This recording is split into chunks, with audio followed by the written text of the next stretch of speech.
श्री गुरुवे नमः। गुरुवे गौरचंद्राय राधिकाय ददालये कृष्णाय कृष्ण भक्ताय तद्भक्ताय नमो नमः। श्री नंद नंदना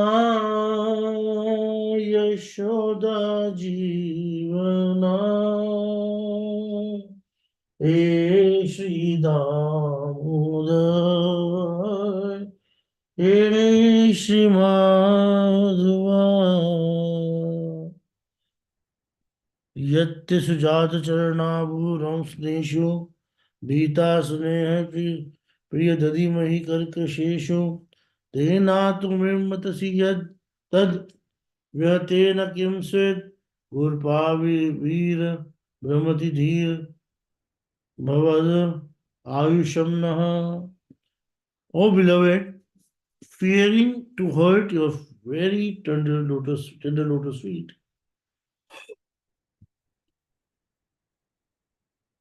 we carefully place them on our hard breast. Tonight, with those very same soft feet, you are wandering somewhere in this secluded forest.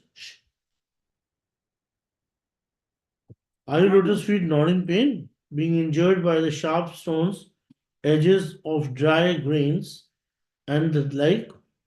Oh, you who are our very life, our intelligence is bewildered, overwhelmed with thoughts of you.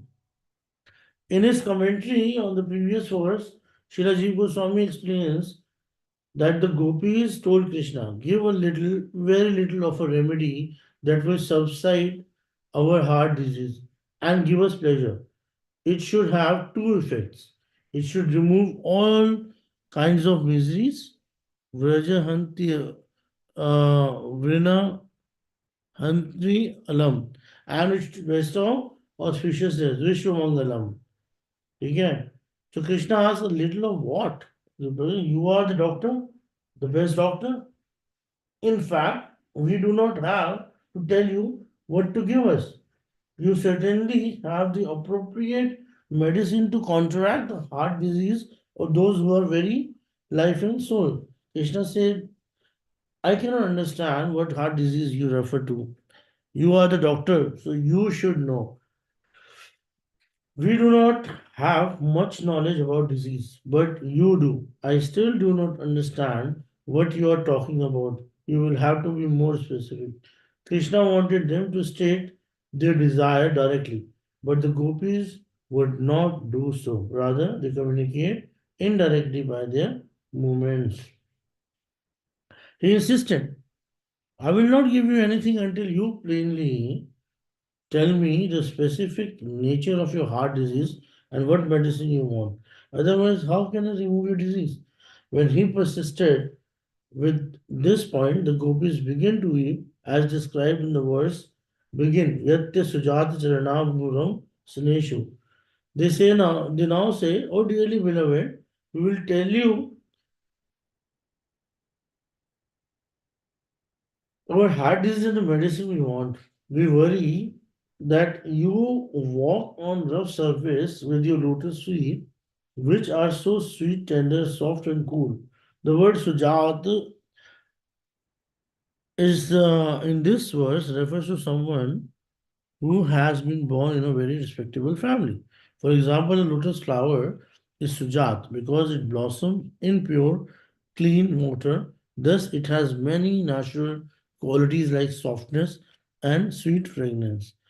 It also gives a cooling effect. The gopis use the word to describe the qualities of Krishna's lotus feet and their anxiety that those feet are pain. Just as they express their anxiety about Krishna's walking in the forest in this verse, they had previously done so in verse 11. Chalasiyat Raja Charayan Pashun Nalina Sundaram नाथ ते पदम शीलतृणाकुरे सिद्धतीतिना कलिलतम मना Kant Gachati. O master, O beloved, when you leave brush to take the cows and other animals out to graze the soles of your feet, which are more tender than the lotus, must suffer great pain from sharp pebbles, grasses, and the edge of dry grains.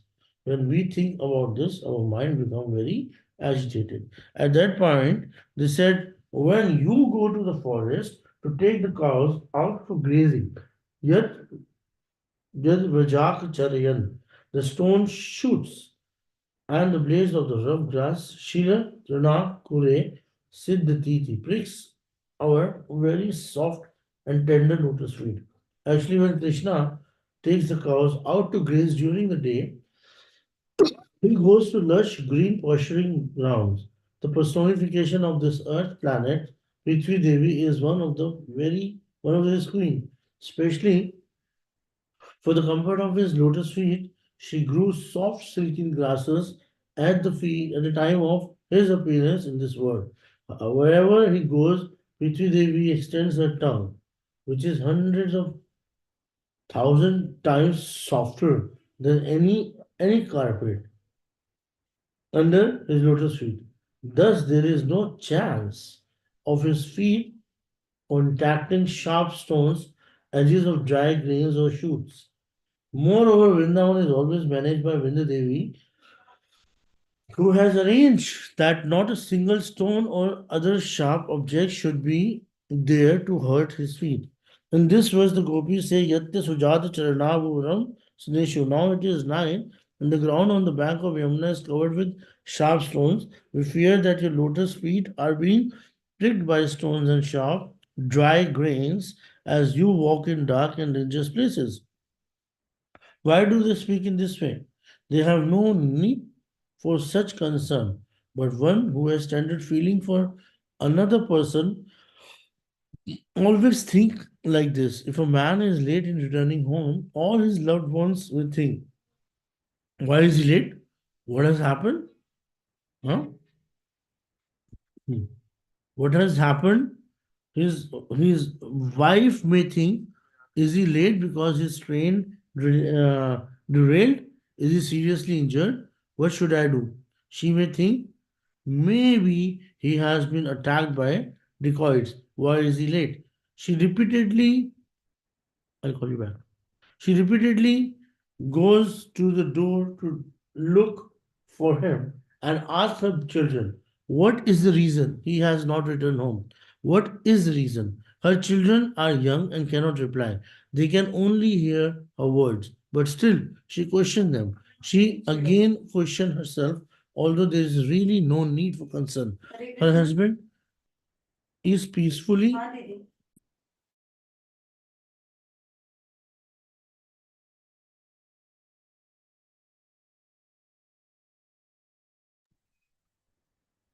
But still, she questioned them. She began again question herself, although there is really no need for concern. Her husband is peacefully on his way home. Similarly, the gopis are in anxiety for Shri Krishna's welfare. Why? In the first verse of their Gopi Gita, they had said, जयति ते धिकम जन्मना व्रजा शरत Indira शाश्वतत्रि दयित दृश्यताम दीक्षुतावकाश त्वयितावस Twam Vichilvate. O most beloved, because of your birth in this land of Braja, the entire area has become more glorious than Vaikuntha, another planet. It is for this reason that Lakshmi, the goddess of great beauty and the wealth, eternally decorates it with her presence. O beloved, in this most blissful land of Braja, it is only we gopis who are not happy. We maintain our lives solely for your sake, being extremely anguished in separation from you, and are wandering from the forest to forest in search of you. Therefore, please appear before us now. Toidhita asvas, asvas his life here. They told Krishna, you are our life. Now in the verse 19, they say the same thing. Dina bhavad ayusham naha. यानी कि the word asavas in verse 1 has the same meaning as Ayusham. In this verse, wherein the gopis now say, you are our life, you are our soul, you are our everything. If anything hurts your feet, that pain pierces our soul because you are our soul. You may not feel the pinches, but we feel it. Such an easy way Gurudev has explained it.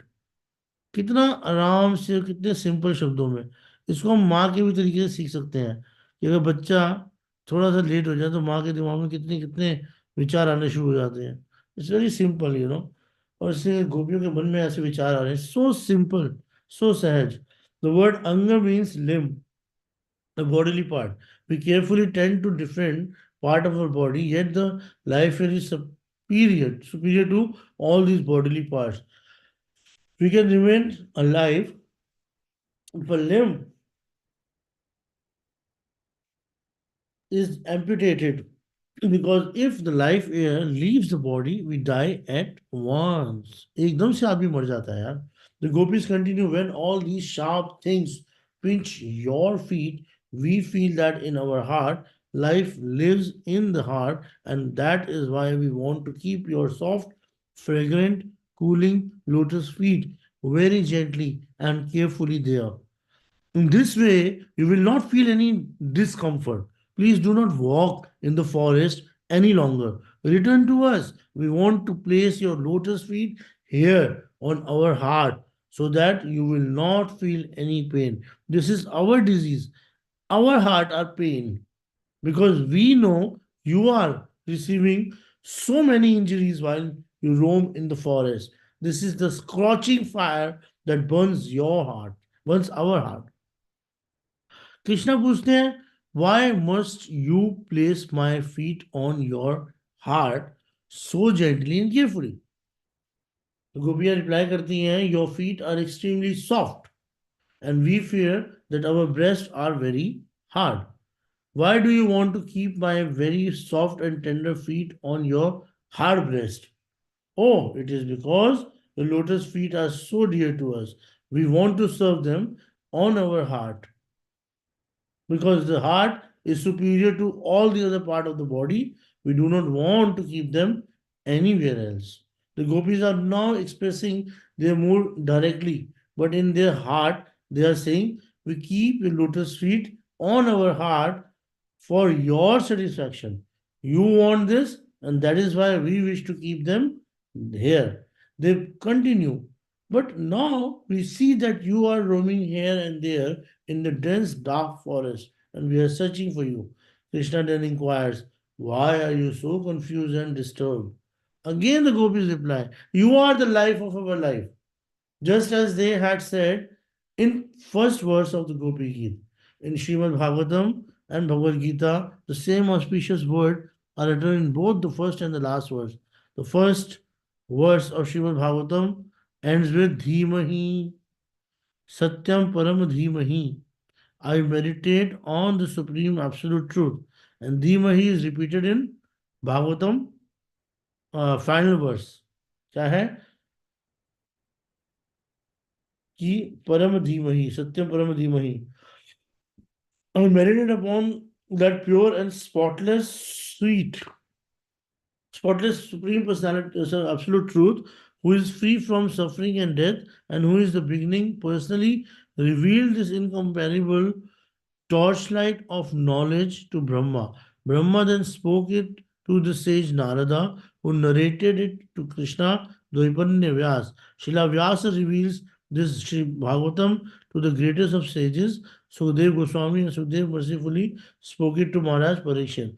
In Bhagavad Gita, we find the same principle. Sri Krishna began his instruction after hearing Arjuna say, I surrender myself at your lotus feet. Arjuna had uttered this verse, Karpanya dosho pahata svabha prachami tvam dharma sammudha cheta yacheyasan nishchitan bhuvitan me shishyaste hamta sadi mam tvam prapanna. Now I'm confused about my duty, and I've lost all composure because of miserly weakness. In this condition, I am asking you to tell me for certain what is best for me. Now I am your principal and a soul surrender unto you. Please instruct me. In this verse, the word prapannam, meaning surrendered, refers to the same tenet of surrender, Shanagati, described by Krishna in one of the very last verse. There he told Arjuna, Sarvadharman Paritajya, Mamekam Sharanam Vraja, Am Tvam Sarvapapebhyo, Mokshakshyami Masucha. Abandon all variety of religion and just surrender unto me. I shall deliver you from all sinful reactions. Do not fear. In the beginning and end of all Vedic literature scriptures, the same principle is repeated. Important truth and instruction are repeated again and again. And this is why we repeat Hare Krishna, Krishna Krishna, Hare Hare, Hare Ram, Ram Ram, Hare Hare, again and again and again. Chanting and remembering in our is our sadhana, and it is the objective of all scriptures. It is everything. Harinam is Shri Krishna and Shri Radha themselves, and therefore pure chanting is our ultimate goal. Similarly, the fundamental objective of the gopis, you are our life, is repeated many times in Srimad Bhagavatam. In particular, it appears throughout Gopi Gita in the beginning, several times in the middle, and also at the end. The Gopi says, your happiness and our love for you is our very life, and we suffer intolerably if anything threatens our life. This is our heart disease. In this commentary, Jiva Goswami has given us a very good explanation of some of the meanings of this verse, but still he is concealing something. He has not fully expressed his ideas, and finally he has written, you will know the full meaning of this verse by practicing Rupanuga Bhajan. In order to practice Rupanuga Bhajan or Raganuga Bhakti, we need the mercy of the Lord associate. In this regard, Sri Raghunath Das Goswami prays in his Stavavali क्या कहते हैं गुरु मंत्रे नामनी प्रभु वर सची गर्भ जपदे स्वरूपे श्री रूपे गणयुजित दिया प्रार्थ मते गिरि गिरीन्द्रे गंधर्वा सरसी मधुपु याम व्रजवने व्रजे भक्ते घोषा लेशु परमष्टाम mom rati. He says, I am so much indebted to you, O Rupa Goswami. You have given me everything I required for my spiritual perfection in Raganuga Bhajan.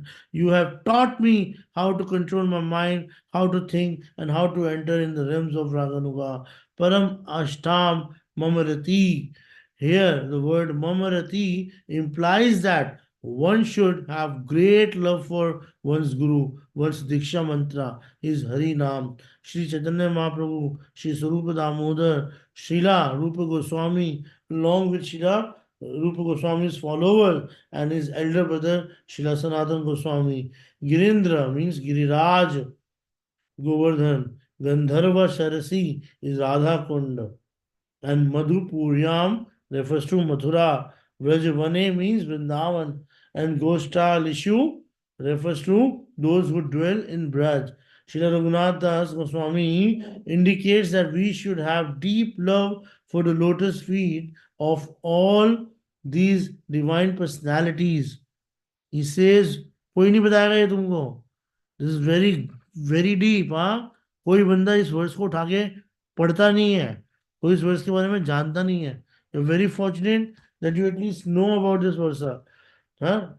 He says Rupa Goswami has given me the ability to control my mind and senses. He has given me the power of spiritual discernment, faith in the Supreme Lord, and freedom from the sensual and mental transformation, lust, when meditating on the pastimes of Radha and Krishna. If in our early stage of development in bhakti, we remember the intimate pastimes of Sri Radha and Krishna in solitary places, a lusty feeling is bound to enter our heart. It will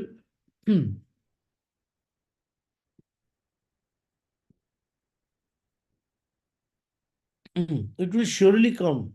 If we try to remember the Lord's intimate past tense without having received the grace of instruction of our Gurudev, Gauranga Mahaprabhu, and Srila Rupa Goswami, we will certainly go to the lowest of hell. If we try to enter these topics by our own power, we will be ruined. All our acharyas, such as Srila Rupa Goswami and Raghunath Das Goswami, Srila Vishwanath Chakravarti Thakur, Srila Bhakti Vinod Thakur, Srila Narottam Das Thakur can protect us from this. And therefore, we first pray for their mercy when beginning our sadhan bhajan. Srila Raghunath Das Goswami surmounted all obstacles by Srila Rupa Goswami's mercy, and he therefore says, I remember all of Radha and Krishna's pastime without experiencing bodily or mental lust.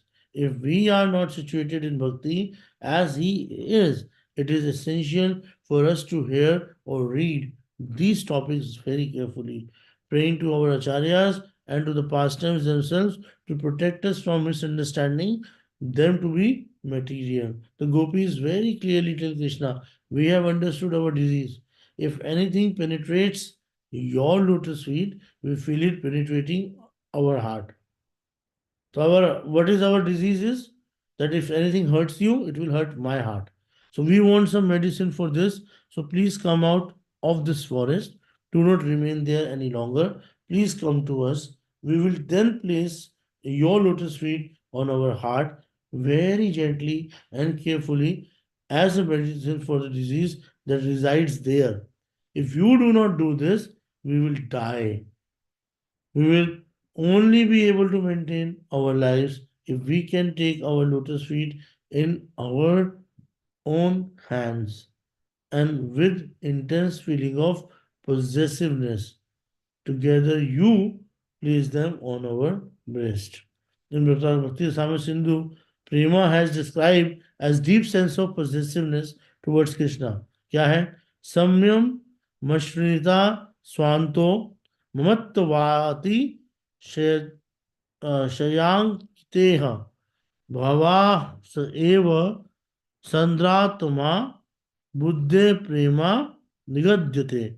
The advanced stage of bhava bhakti, which melts the heart much more than in its initial stage, which greatly augments feeling of transcendental bliss and which bestow a deep sense of mamta in relation to Krishna, is known as a prem by the learned. Prem ki kya hai? Definition. Such a beautiful definition given for the prem. Prem is bhava bhakti that has become extremely condensed. Sadratma. And the mood you are mine and we are yours is known as mamta. And this mood is fully present in the gopis. Srila Jiva Goswami says that the gopis are the very embodiment of prema in the stage of Mahabhav. And that is the mood fully lives in them only. When Sri Krishna hears this heart of the prayers of the gopis, their words penetrate his heart. Now he is their life breath and their life itself. So when they weep, speaks in this way, his heart melts. I should not conceal myself any longer. He thinks I must appear before them. In Srimad Bhagavatam he says, I am the heart of my pure devotee and my pure devotees are my heart. बहुत ही beautiful verse है ये. This verse should also be kind of remembered and put up in our, what do you call, notes. Sadhavo ridyam mayam, sadhu nam hridayam tvaham, मद अन्यते te na janati naham tebyo managapi. The pure devotee is always within the core of my heart, and I am always in the heart of the pure devotee. My devotees do not know anything else but me, and I do not know anyone else but them. Krishna expresses his heart in this way, and the ladies of Mathura also explain this fact. When he and Balram entered the wrestling arena to fight with Charuna and Mushtika, the ladies of Mathura began discussing How the gopis always remember Krishna no matter what activities they are engaged in. Yadohane, avhanane, matno palepa, prenchen, khanarva, ruditokshana, marjanado. फिर गायंती चैनम अनुरक्त जियो अश्रु कंतयो धन्या व्रज श्रिय उरुक्रम चित्त यानः. The ladies of Braja are the most fortunate of the women because, with their mind fully attached to Krishna and their throats always choked up with tears, they constantly sing about him while milking the cows, winnowing grains, churning the butter, gathering the cow dung for fuel, riding on swing, taking care of their crying babies, sprinkling the ground with water, cleaning their houses, and so on. What they are singing? Govind, the Damo, Dharmadhuveti, Govind, Damo, Dharmadhuveti, Govind, Damo, Dharmadhuveti, Govind, Damo, Dharmadhuveti. By their exalted Krishna conscious, they automatically acquire all desirable things. Urukramachitta Yanaha, the gopis' minds are absorbed in Krishna while they make cow dung patties and prepare cracked wheat, यानी कि दलिया, while they smur the floor of their homes with mud and cow dung, and while they put their babies to sleep. They do not sing, "Oh babies, you should sleep." Rather, in very sweet, gentle voice, they are singing the name of Krishna. The Govinda Damo Dharmadhaveti. Govinda Damo Dharmadhaveti. Shri Krishna is always on their mind and they are always on his. Even while he is away in Mathura or Dwarka, they're always thinking of him. On the 19th verse of the Gopi verse, Shri Krishna, here the gopis pray and think. The gopis are weeping and grievously lamenting in their pain of separation from him. He should not leave them alone any longer. I'll appear to them and fully give myself to them. I hide from them only to see their mood of separation from me. I hid myself, only just to see their separation. And having seen that, I'm fully satisfied. Never have I seen such exalted sentiments. I can no longer remain hidden from them. The desire to perform varieties of loving pastimes arise in Krishna's heart, and he thinks, I shall now engage in supportive pastime with the gopis, and I shall make their words a reality. Shri Krishna in Apatakama, meaning that all his desires are fulfilled automatically, is also Atmaram, fully satisfied within himself. He takes pleasure in his own self. He always plays there, free from desires. But when he sees his devotees desire to serve him, he immediately desires to accept their service. Srila Jiva Goswami states, I have not revealed all the gopis' mood, not all their moods can be told. A Vaishnava should practice sadhana bhajan, then all pastimes and devotional sentiments will enter his heart automatically and he will achieve full realization of them. He concludes his commentary by offering utmost respect to all the gopis, all the Lord's amorous pastimes. ये बात मैं शुरू से सुनता था कि gopis love for Krishna is very unique and very special. Very special, very special. The way gopis love Krishna, nobody could ever done, and Krishna is also nobody has done, and nobody can ever do. But also apart from this, जब मैंने ये statement सुनी थी कि when Krishna appeared again and he said that I become indebted to you, he said that only twice in his life. First time he said to the gopis, second time he said to Draupadi, when Draupadi was holding her sari, और एक हाथ से वो भगवान को बुला रही थी, और जब उसे लगा कि मेरे बस की कुछ भी नहीं है, उन्होंने दोनों हाथ ऊपर करके बोला, गोविंदा।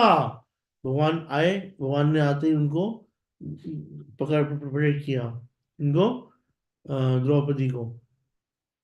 तो भगवान ने ये बात द्रौपदी को भी बोली थी कि तुमने जिस तरीके से मुझे गोविंद बोल के बुलाया था ना, I become completely indebted to you, and I will never be able to pay back this debt. तो मैं भी ये सोचता था, ठीक है, it is mention, and it is very maybe easy to also share, maybe accept when Gopi is their love for Krishna was very unusual, because we are not able to love Krishna the way they used to love Krishna. But now it becomes completely like मतलब उसमें stamp लग गई कि जब मैंने देखा कि जीव गोस्वामी और विश्वनाथ चक्रवर्ती ठाकुर पाद ये कह रहे हैं कि हम इस मूड को भी हमने रिवील नहीं कर पाएंगे, तो मुझे समझ में आ गया कि एक्चुअली अगर हमारे इतने बड़े बड़े आचार्य हैं, वो इस भाव को रिवील नहीं कर पा रहे, और उन्होंने भी हम पे छोड़ दिया कि तुम साधन करके, क्योंकि जो भी किताब होती है ना उसमें हमेशा सूत्र दिए जाते हैं, और फिर सूत्र का एक्सप्लेनेशन होता है, हर प्रॉब्लम का सॉल्यूशन बुक्स में मिलता है। लेकिन पहली बार मैं कुछ ऐसा पढ़ रहा हूँ जिसके अंदर हमें बोला जा रहा है कि आंसर खुद ढूंढो, सॉल्व ऑन योर ओन। मतलब ये ऐसा एक क्वेश्चन दे दिया गया है हमको कि जिसको अगर हमें इस जीवन में आंसर नहीं मिला तो जीवन बर्बाद हो जाएगा।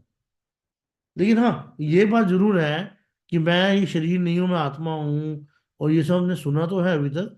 लेकिन इस पर्टिकुलर बात की वजह अगर हम कंटेम्पलेट करें, तो आज मतलब आज मैं ये सोच रहा हूँ कि we are so, I am in such a critical situation right now that I have read a book with the desire to understand the mood of the gopis, and I have got something from the top, but I am not able to get into their heart, or could not understand their heart.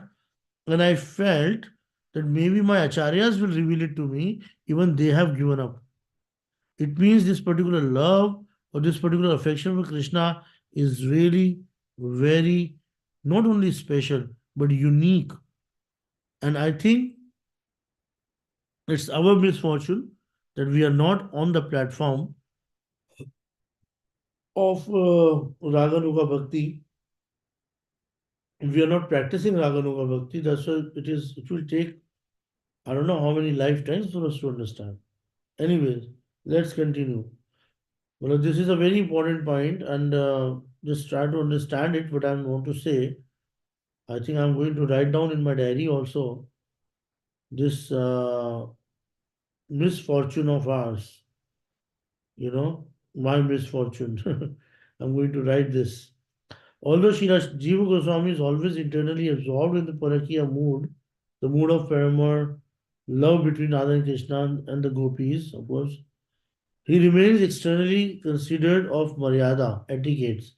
Therefore, his writing on the Gaudiya Siddhant are often impartial or scholarly, respecting those in the Swakya mood, the mood of considering the gopis to be married to Krishna, and those in the Parakiya mood.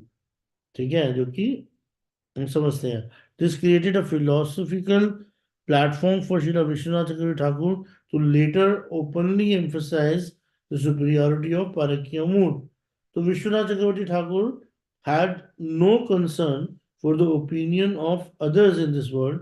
Everything caught in a swift current become immersed in this in that current, and even an elephant may be carried away. Similarly, unable to check himself, Srila Vishwanath Chakravarti Thakur is caught in such a current, and he speaks from his heart, impelled by his own extreme eagerness. Let us consider which among the Gopi Gita verse expresses the highest degree of transcendental love. वैसे ये chapter खत्म हो चुका है अब. Now it is something else going on. During the Rath Yatra festival, Maharaj Pratap Rudra, wearing simple attire, approaches Sri Chaitanya Mahaprabhu while, yes, Mataji. Hare Krishna Prabhu, Dandavat Pranam. Prabhu, I just feel the need to. Can I read Prabhu if you allow me with your permission? Yeah, let us consider from here, you can start reading. Sure, Prabhu. I'll read it from here. Hare Hmm. Krishna to all the devotees.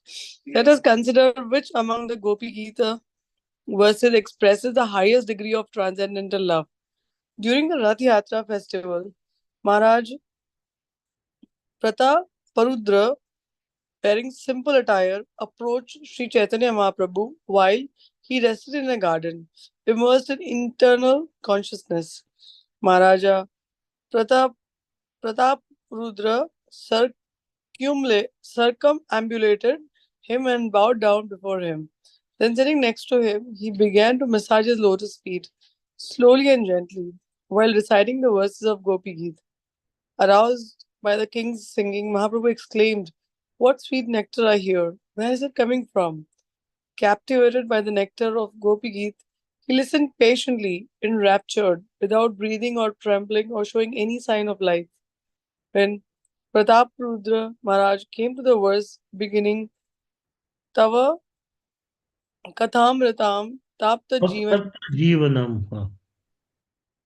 Tapta Jivanam. Mahaprabhu's alertness sharpened and he thought, "Oh, who is this pouring this supreme nectar into my ears?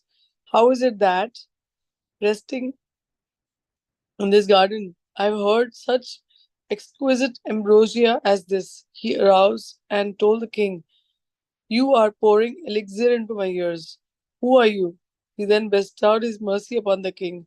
It may seem that this verse 9, is the most beautiful in this chapter of Srimad Bhagavatam, but it is not. Our present verse, Yatte Sujita, I'm sorry, Charanambu Ruham, Yatte Sujata Charnaburuham Staneshu. Yatte ये Sujata, बात नहीं मैंने पढ़ दिया. And the two verses. and the two verses preceding it as are far superior. सहस्रहसि संविदं ऋक्चयोदयं रहसिताननं प्रेमवीक्षणं मृदुराश्रियो वीक्ष्यधाम ते मुहुरति स्पृहा मुह्यते मना. O beloved Master, having seen you as you converse intimately with us in secret places, your smiling face, which act as a stimulus for our amorous desires, your glancing at us with love, and your expansive chest, which is the eternal resting place of the goddess of fortune. Our hankering to meet with you has increased manyfold, and our minds are repeatedly bewildered. व्रजवनोकशां व्यतिरङ्गते विजनहन्त्रणं विश्वमङ्गलं त्यजवनाक्षयस्त्वास्फृतात्मनां स्वजनरेग्रुजां यन्निषूदनम्. O Krishna, your appearance completely destroys the sorrows of Vraja's residents and in every way brings auspiciousness to the world. Our hearts, which desire you alone, are agonized by our heart disease. Therefore, giving up all miseryless miserliness, kindly give in charity a little bit of that medicine which can cure your dear ones. These three verses are hundred upon hundred of times sweeter than Tava Kathamritam तब Tapta तक Jivan, जीवनम. हाँ. which merely praises Shri Krishna's pastimes. That verse states that Hari Katha is nectar, Amrit, but these three final verses are actually Hari Katha. I've already explained the verse beginning Rahasi Samvedam, संवेदम. Hmm. wherein the gopis refer to their previous intimate conversations with Krishna. Another example of such conversation is in verse 16, wherein the gopis told Krishna, "Give a little." Krishna asked them, "What should I give?" "Oh, you're suddenly a very good doctor," they replied. "The best in the world. You know more about diseases than we do. Place your finger on our hearts, and then you will be able to understand the nature of our disease and recommend the required medicine." As soon as Sri Krishna touched the gopis by placing his fingers on their hearts, something transpired in his own heart. In this way, Rahasi Samvedam refers to their many intimate dialogues. Here is another example. When the gopis first arrived at one Shivat, after Krishna had called them with his flute, he asked them nonchalantly why they had come. You called us, they replied. No, he said, I have not called you. Oh, yes, you did. I certainly did not. Did you play on your flute? Yes, I played on my flute. So you called us. I was not calling you.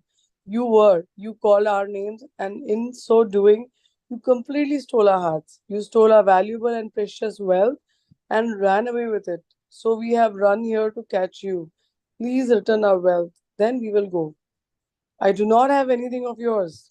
That is not true. You do have it, and we will not go home until you return it to us.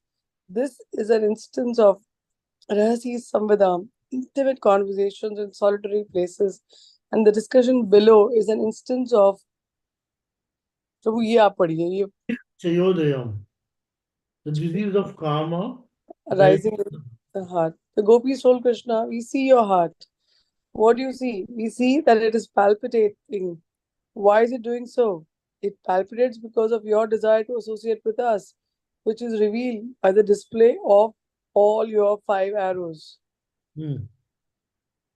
This is why these last three verses of Gopi Gita are superior to the verse beginning Tava Kathamritam. In fact, all the verses following it are superior. For example, verse 14 Surat Vardhanam, Shodhanashanam. and the verse 11 Jalasi Yad Vrajat, Charayan Pashun. especially manifest the moods of the gopis and the specific pastimes with Krishna.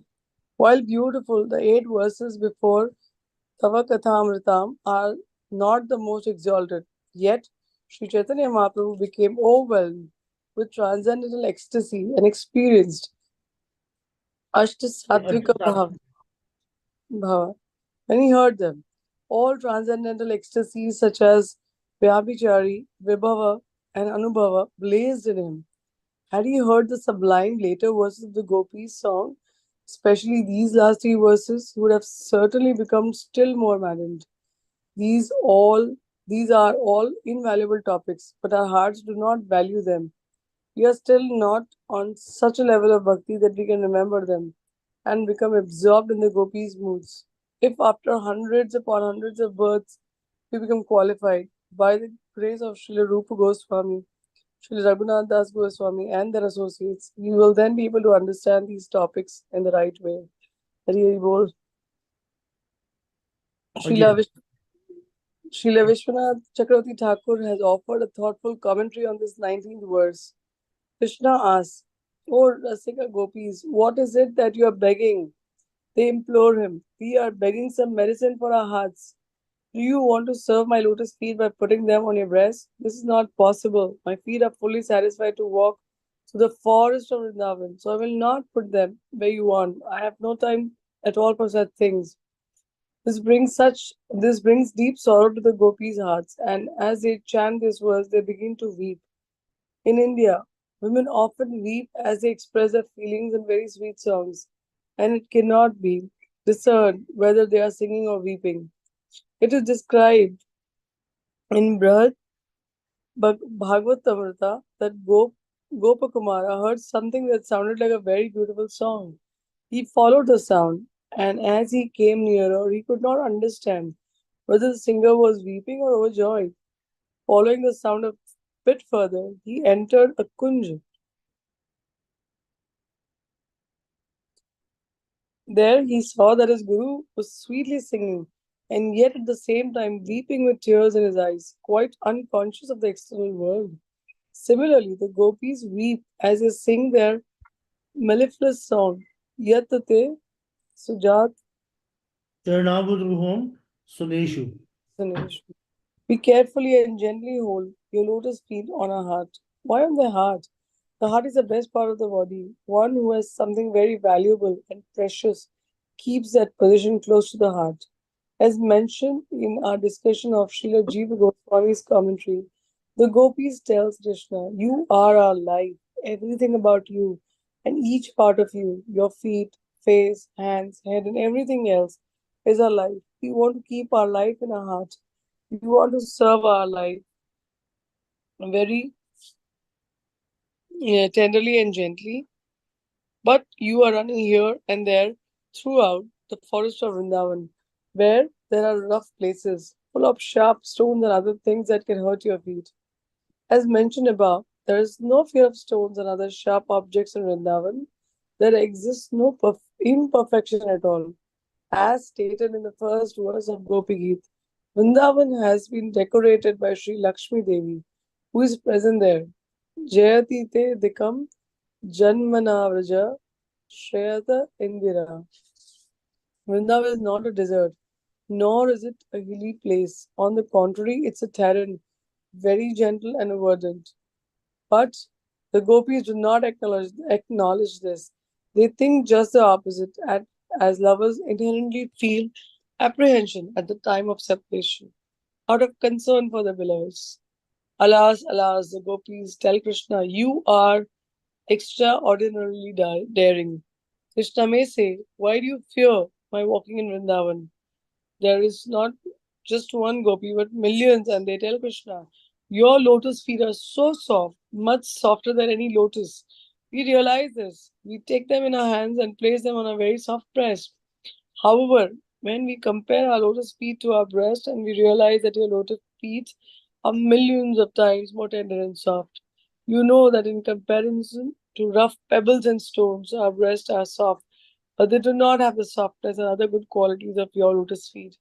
We therefore hold them on our breast very gently and carefully so that you do not feel any pain. But now you are roaming in the forest. Krishna replies, if you know that my feet are so soft in comparison to your breast, why do you try to put them there? Oh, beloved, we know you will feel great happiness if we do this. We become unhappy by doing it. But knowing that it will certainly make you happy. We forget all our own suffering and become immersed in the ocean of happiness. If we know that our behavior or anything about us brings you a little joy, we become filled with ever increasing bliss. Shri Krishna is satisfied in himself, Atmarama, and all his desires are fulfilled. Aptagama. There is no possibility that his pleasure can increase. It is already unlimited. Nonetheless, even though there is no room for it to increase, it does so when Krishna is with Srimati Radhika. Krishna is beautiful. He is Madana, the transcendental Cupid, the captivator of all. However, when he is with Srimati Radhika, he is Madana Mohana, that personality who bewilders even Cupid. Srila Raghunath Das Goswami has said in his Swaniyama Dasakam, I will not leave Radhakund in Vrindavan, even to see Sri Krishna personally present in his deity form at Badrinarayana, Dwaraka, Puri, and other places. Rasi- Rasika Vaishnavas may be speaking Harikatha there, but I will never leave Srimati Radhika to go elsewhere. If Radhika is not there, I will not go. Even if Sri Krishna himself calls me saying, oh dear one, come to Dwaraka and serve my lotus feet here. Yet, if I hear that Radhika is also there, I will go there immediately. Of course, she never normally go there. But if she were to become mad and lose her senses and thus to go to Dwarka, I would go there immediately. I would fly there with more speed than Garuda, who flies faster than the mind. This raises a point for discussion. We hear that Srimati Radhika left Vrindavan and went to Kurukshetra. We read in Sri Brihad Bhagavad Amrita that Sri Krishna left Vrindavan for Mathura and from there went to Dwaraka. Srimad Bhagavatam vividly describes Dwarkadhish Krishna going to Kurukshetra and meeting with Radhika there. But we also know that Krishna of Mathura, Dwarka, and Kurukshetra is not Nandanandana Krishna or Radhakanta of Raja. He is Devki Nandana or Vasudev Nandana, the son of Vasudev and Devki, the manifestation of Krishna.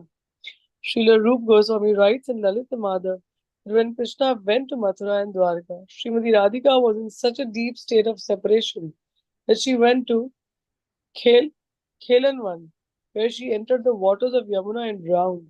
Then Through the rays of the sun, she went to the sun planet.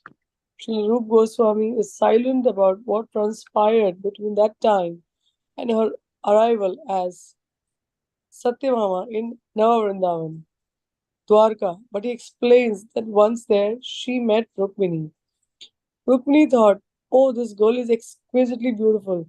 If Krishna sees her, he'll be attracted to her and will no longer love me as he does now. She tried to keep the new girl from the sun planet hidden from Krishna, hoping to prevent him from seeing her. Nevertheless, Krishna eventually saw her and fell in love with her at once because Rukmini continued her attempt to stop Krishna and Satyabhama, Radhika, from meeting. Satyabhama felt such painful separation from Krishna that she went to the lake in Navavrindavan with the aim of being bitten by the poisonous serpents there. She jumped into the lake, and unknown to her, Krishna saw her and jumped in after her. When he caught hold of her from behind, Satyabhama thought with relief, oh, here are two black snakes full of poison and they are about to bite me. She could not imagine that Krishna himself was holding her until he turned her around to face him. Upon seeing him, she came to her external senses and fell on his chest. Rukmini saw this and thought, I tried hard to keep them apart, but I was not successful. Now they should be married. Krishna then proposed to Satyabhama and married her. Who is the teenage girl who traveled by the rays of sun to Vrindavan Dwarka and who went to Kurukshetra to meet with Krishna there? That is significant. This is a significant point. The explanation is that there are three features of Srimati Radhika. One of them, her complete feature is the daughter of Vrishbhanu Maharaj and Kirtida Devi. Just as Sri Nandanandana, the son of Nanda Maharaj, is a cause or origin of all his expansions, so Srimati Radhika, the daughter of Rishbhanu Maharaj and Kritita Devi, is the origin of all her female expansions. Neither Vrishbhanu Nandini nor Krishna ever leaves Vrindavan. She may think that he has gone somewhere else for a short time and feels separation from him then, but she never thinks that he has permanently gone anywhere else. There are different types of separation, pravish, bravisa, that occur before the four main types of meeting: Sankshipta, Sankirna, Sampana, and Samridhan, Samridhiman. There is a small separation in the daytime when Krishna goes out to herd the cows. Sometimes, Mana, the sulky mood of transcendental loving, jealous anger, comes between Radhika and Krishna like a wall. This is also a kind of a separation because they cannot talk or interact even though they are together. Sudra Pravasa takes place when they are separated for many years, as when Sri Krishna leaves Vrindavan for Mathura and Dwarka. When they meet after such a lengthy separation, they feel supremely blissful. In Vrindavan, Shri Radha and Krishna, sorry Prabhu, in Vrindavan, Shri Radha and Krishna do not generally think or feel that their separation lasts for long. Srimati Radhika's mood is this: I'm here at Suryakund and Krishna is coming from Kusum Sarovar. We will wait for him. Or she is in Man. Han. Man. Vrishbhanu Nandini Radhika does not think Krishna has gone to Mathura and Dwarika. She embraces the Tamala trees, talking and laughing with them, thinking, oh, Krishna is here. She decorates himself and acts as though he were present. In this way, she lives in Vrindavan and never goes anywhere else. There are two manifestations of this complete and original feature of Radhika as a daughter of King Vrishbhanu and Kritida Devi. One manifestation is some yogini Radha, who has a mood of meeting Krishna at Kurukshetra, and the other is Yogini Radha, who is immersed in the spirit of separation. Some Yogini Radha has a relative, submissive, righteous, Dakshina mood, whereas Viyogini Radha has a more contrary, leftist, Vamya mood. It is some Yogini Radha who goes to Kurukshetra and meets Krishna there. And Yogi Radha goes to Yogini Radha, who goes to Suryaloka. Everything that I have explained here regarding these three features of Srimati Radhika should be remembered when hearing, reading, or recalling any pastime of Sri Radha and Krishna. Only in this way is it possible to understand these pastimes. Vrishmanu Nandini Radhika and her Sakhis speak this verse beginning Yatate Sujat Charanam. Although this verse may be interpreted as the Dakshina Bhav of Chandravali and her Sakhis, it may also be understood to be extremely leftist in mood. Krishna says to the gopis, "Why do you want to keep my foot on your hearts?" They reply, "We know that you will be satisfied if we do." There is so much that cannot be told here, so you can come to know the hidden meanings through your chanting and mood of a pure devotion.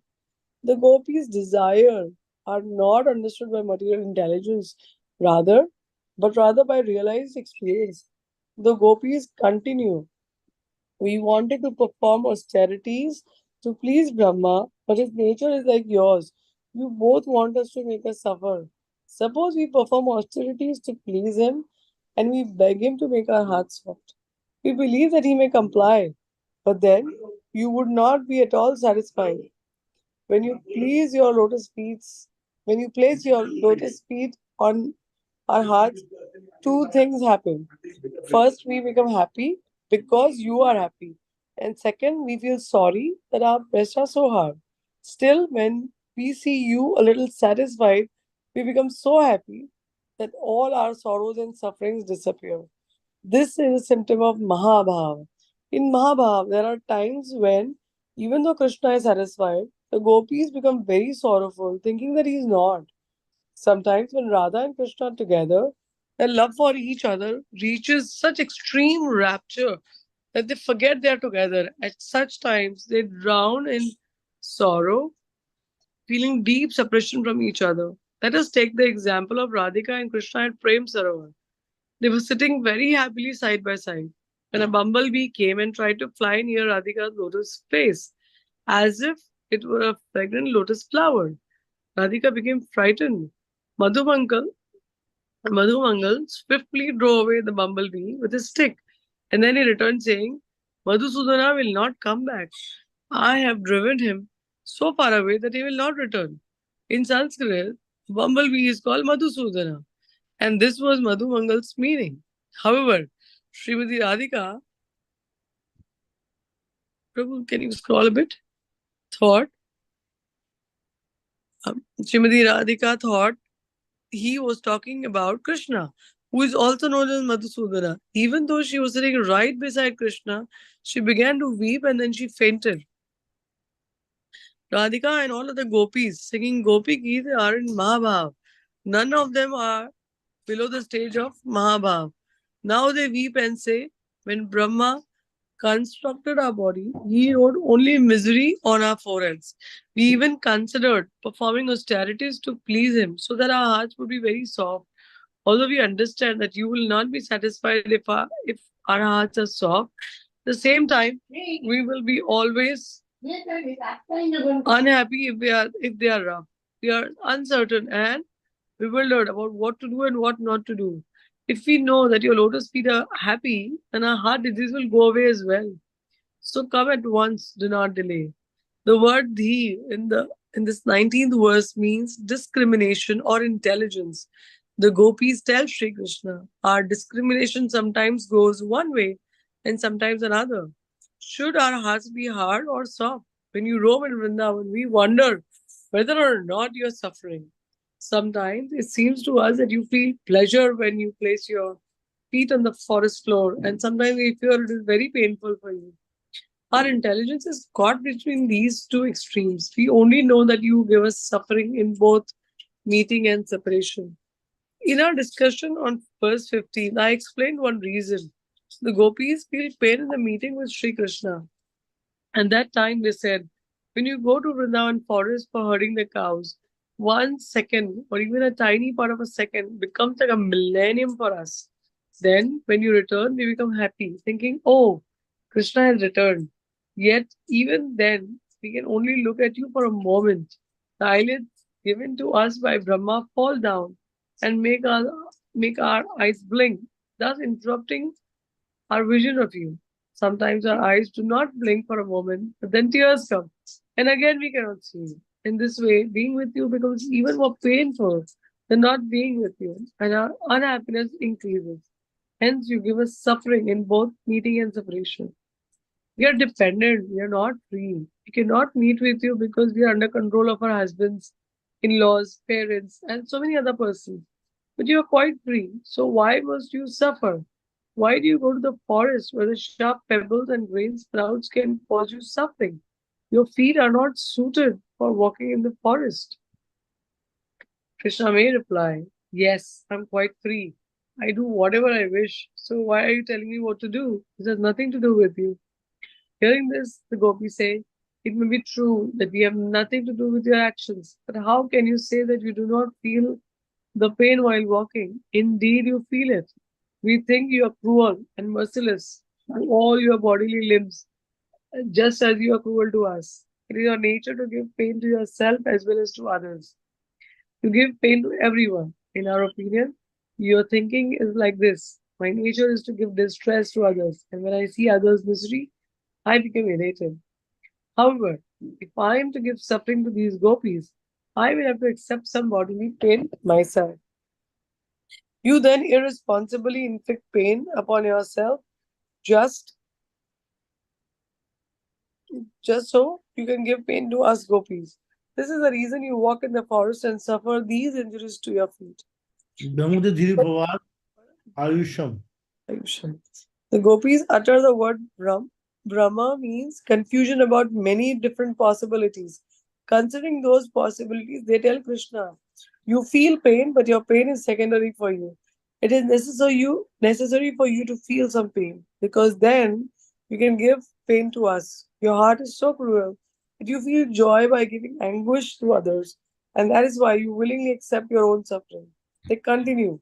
Second possibility is that in seeing our pain and suffering, you feel such abundant pleasure that your own pain feels like pleasure as well. Suppose someone acquires a great deal of money and then purchases building, at which time he receives a registered document that gives him legal ownership. Being the new owner, he happily thinks, what a palatial building I have.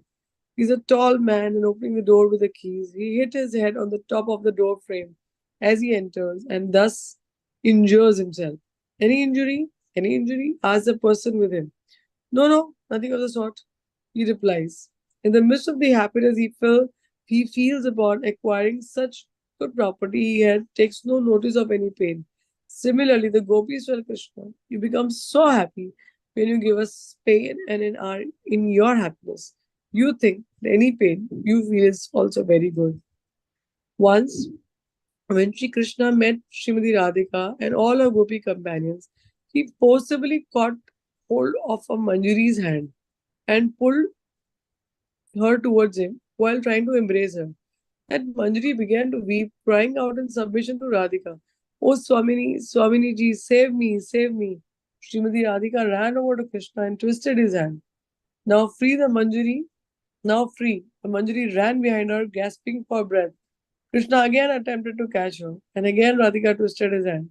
This time Krishna felt some pain, but that pain was much more pleasurable for him than anything else could have been. Overjoyed, he thought, I've been waiting for this for a long time, waiting for Radhika to take hold of my hand.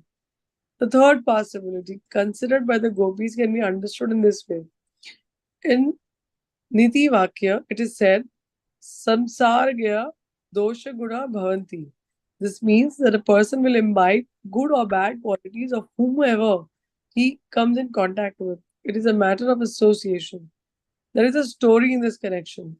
A trapper used to go to the forest to catch parrots and other birds for selling. One day he caught two baby parrots, brought them to the town, and sold them to two different families. After a while, someone visited the house of the owner of one of the parrots, and the birds spoke sweetly to him, saying, "Welcome, welcome, come in, come in." And Ramakrishna, Ramakrishna. That person then visited the house of the owner of the other parrot. It said, "Who are you? Who are you? Get out, you rascal." you stupid, nonsense person. Each of these words had begun to mimic the behavior of those around them. Thus, by one type of association, one becomes gentle, and by another type of association, one becomes rough. Applying this aphorism, the gopis tell Krishna, at first your heart was very soft, more soft than a lotus, and then consequently your lotus feet were as soft as your heart. But your feet have associated with our hard breast. Now they have become very hard, and your heart, by association, also has become hard. As a result, neither your heart nor your feet feels any pain when you roam in the forest. Your feet are callous to the stones, and your heart is callous to us. The gopis that offer fourth possible explanation, again on the basis of samsara gaya dosha guna bhavanti. By association, one may become hard or soft. They say, your heart is very soft. And by its association, your lotus feet are also soft. By the touch of your soft lotus feet, all the sharp stones, shoots, and everything else that might cause pain become soft. It is for this reason that you do not feel any pain when you wander in the forest. This brings us to the another point. The Gopi says, the earth loves you so much that wherever you place your lotus feet, she extends her soft tongue for you to step on. Perhaps this is why you do not feel any pain. Or perhaps it is this, you are such an ocean of love. And when you observe our feelings of separation from you, you also felt separation from us. You became maddened and bewildered, and thus bewildered. You do not feel any pain. Radhika is recollecting her own experience. Once she went to a high place on Govardhan Hill to observe Sri Krishna who was standing below. Even though the stone on which she stood was burning hot, she did not feel its heat at all. She felt as if she was standing in a cool place under the shade of a tree or in a river. She stood without blinking, feeling so much happiness that the hairs on her body stood on end and tears flowed through her eyes. Remembering her own experience, she now says, you have become maddened by witnessing our grief and separation from you. As a result, you are also feeling that separation, and that is why you do not feel pain. After considering all these arguments, the gopis finally conclude there are so many possible explanations that we cannot say definitely why you would not feel pain while roaming in this forest. We suppose that Krishna may say, perhaps you are expressing your own suffering, but I do not feel your suffering. When I see your misery, I do not feel any misery. I feel pleasure. He may also tell them, you say that you feel my pain and also that I am your life, yet you have not died yet. I see that you are walking and talking and passing your days very nicely. In reply to this, Gopi says, you are our life. It is for your welfare that we have kept our life in you. The reason we do not die in spite of such anguish is that you are both our life and our life. Because you're feeling pleasure, we do not die. You and Brahma, who is also known as Vedanta, the giver of one's destiny, are two friends with the same nature. Brahma has created us to give us suffering, and your nature is the same. Perhaps Brahma is thinking, if the gopis die, then the purpose for which I have created them, so that I would become happy by seeing the suffering, will not be accomplished. According to the gopis, it is for this reason that Brahma placed their life heirs in Sri Krishna. They continue, you are very happy to see our agony, and therefore our life heir is also happy in you. That is the reason we have not died yet, in spite of our agony. But now you will see our life air comes out of our bodies as we die. Krishna asks, how can you die if your life, Ayush, is still present? It is in the reply of this to this question that the gopis say, Bhavad Ayusham Na. You are our life. Now we will die, but our life will always remain in you, and you will live joyfully for millions of millenniums. We are going. Sri Vaishnav Toshani explains that Krishna's heart melts when he sees the gopis in this condition. He cannot escape. He thinks the gopis will surely die, and if they die, I will die. I must go to them at once and satisfy them. The gopis now fall to the ground unconscious, and at that moment, Krishna appears before them. When they open their eyes and see him, it is as if their lives have returned to their bodies. The following chapter of Srimad Bhagavatam reveals what happened next. Hare Krishna. Hare Krishna, Hari Bol. So we repeated again that there are three kinds of Radhika: Samyogini, Vyogini, and Vishabhanu Nandini, right? So this book is almost finished now. Only two verses are left, and which we will complete tomorrow. Huh? And then the book will be kind of completed. And then we are going to start some other things. Now it's a like life story of Jiva Goswami. Anyways, so normally I always try to prefer to finish the whole book, sorry, whole thing in like 40 minutes. We never extend our class for more than 40 minutes. But I'm so sorry. Today we had to complete this particular verse, otherwise we always remain in between, and then next time when we start तो last time का क्या discuss किया था वो ढंग से नहीं हो पाता.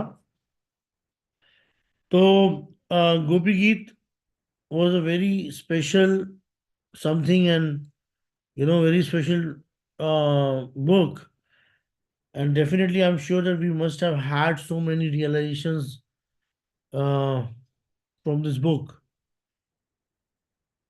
I'm really thinking very fortunate that we got to read such a book.